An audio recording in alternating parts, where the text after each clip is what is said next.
अध्याय 12 श्लोक 18।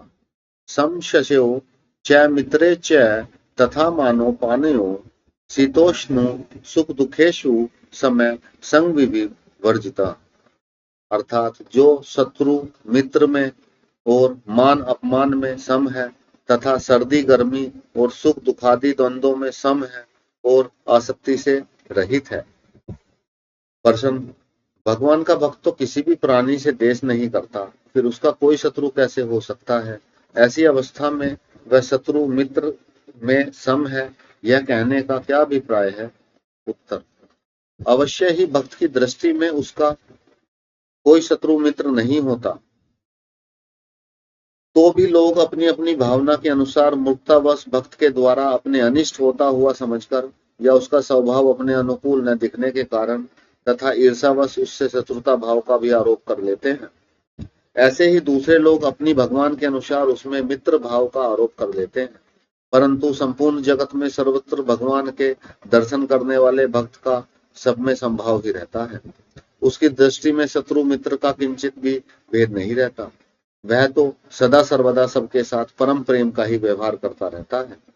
सबको भगवान का स्वरूप समझकर संभाव से सबकी सेवा करना ही उसका स्वभाव बन जाता है। जैसे वृक्ष अपने को काटने वाले और जल सींचने वाले दोनों की ही छाया, फल और फूल आदि के द्वारा सेवा करने में किसी प्रकार का भेद नहीं करता, वैसे ही भक्त में किसी तरह का भेदभाव नहीं रहता।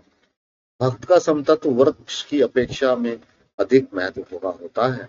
उसकी दृष्टि में परमेश्वर से भिन्न कुछ भी न रहने के कारण उसमें भेदभाव की आशंका ही नहीं रहती, इसलिए उसे शत्रु मित्र में सम कहा गया है।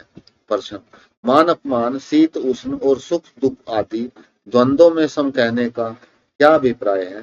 उत्तर, मान अपमान, सर्दी गर्मी, सुख दुख आदि अनुकूल और प्रतिकूल द्वंद्वों का मन, इंद्रियां और शरीर के साथ संबंध होने से उनका अनुभव होते हुए भी भगवदत्त के कारण अंतकरण में राग देश या हर्ष शोक आदि किसी तरह का किंचन मात्र भी विकार नहीं होता। वह सदा सम रहता है, न अनुकूल को चाहता है न प्रतिकूल से देश ही करता है। कभी किसी भी अवस्था में वह अपनी स्थिति से जरा भी विचलित नहीं होता। सर्वत्र भगवत दर्शन होने के कारण उसके अंतकरण में विषमता का सर्वदा अभाव हो जाता है। इसी अभिप्राय से उसे इन सब में सम रहने वाला कहा गया है।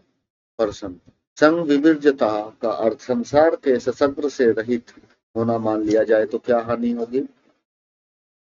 उत्तर, संसार में मनुष्य को आसक्ति स्नेह है, वही समस्त अनर्थों का मूल है।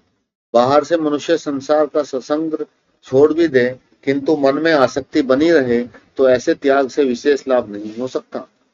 पक्षांतर में मन की आसक्ति नष्ट हो चुकने पर बाहर से राजा जनक आदि की तरह सबसे ममता और आसक्ति रहित ससग्र रहने पर भी कोई हानि नहीं है। ऐसा आसक्ति का त्यागी ही वस्तुत्व सच्चा संग विवर्जित है। दूसरे अध्याय के 57वें श्लोक में भी यही बात कही गई है। अतः संग विवर्जित का जो अर्थ किया गया है वही ठीक मालूम होता है। प्रश्न, 13वें श्लोक में भगवान ने संपूर्ण प्राणियों में भक्त का मित्र भाव होना बतलाया। यहाँ सब में आसक्ति रहित होने के लिए कहते हैं। इन दोनों बातों में विरोध सा प्रतीत होता है, इसका क्या समाधान है? उत्तर, इसमें विरोध कुछ भी नहीं है। भगवदत्त का जो सब प्राणियों में मित्र भाव होता है वह आसक्ति रहित, निर्दोष और विशुद्ध होता है।